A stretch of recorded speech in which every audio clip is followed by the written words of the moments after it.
Have you ever just felt broken? Like you're lazy because you just can't bring yourself to focus? Well, what if I told you that has nothing to do with you being flawed?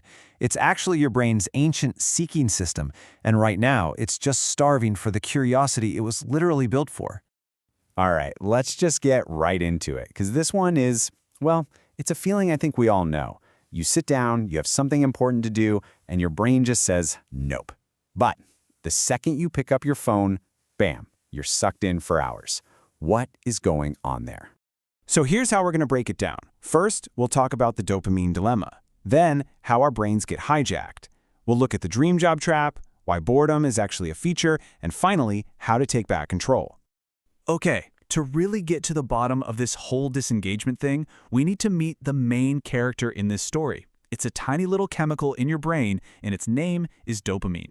Now, a lot of people call dopamine the pleasure molecule, but that's not quite right.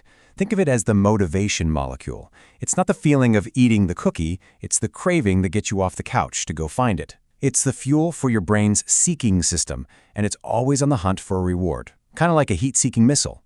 But here's the twist. Our modern world has totally changed the game. That ancient seeking system in your brain, well, it's trying to navigate an environment it was never, ever designed for. Just look at this matchup.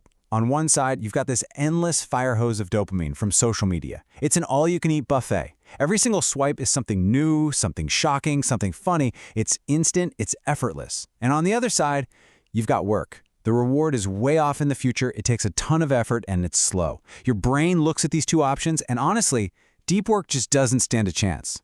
And that's really the heart of it. That constant, perfectly engineered stream of content has jacked up our brain's baseline for what it considers pleasurable. So after feasting on that, the slow, quiet process of studying or working, well, it feels like chewing on cardboard.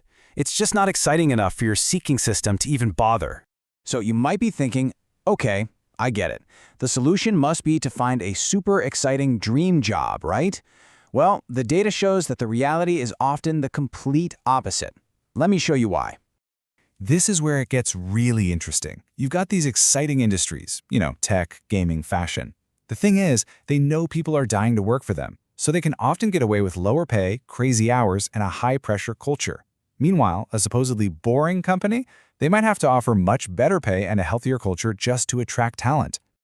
And this quote just nails it, doesn't it? It doesn't matter how cool the company mission is. If your day-to-day reality is a toxic or just plain inexperienced manager in some high-pressure meat grinder, there's no psychological reward. Your brain's seeking system is totally starved, and that's a direct path to burnout. So, how do we fix this? How do we start feeding that hungry seeking system? Well, the first step is going to feel completely backward, but trust me. To reset our totally fried reward system, we have to learn to embrace boredom. You know that feeling when you try to be bored and it's just agonizing? That's because your brain is literally in withdrawal from its usual diet of constant stimulation. It's throwing a tantrum, screaming for another hit.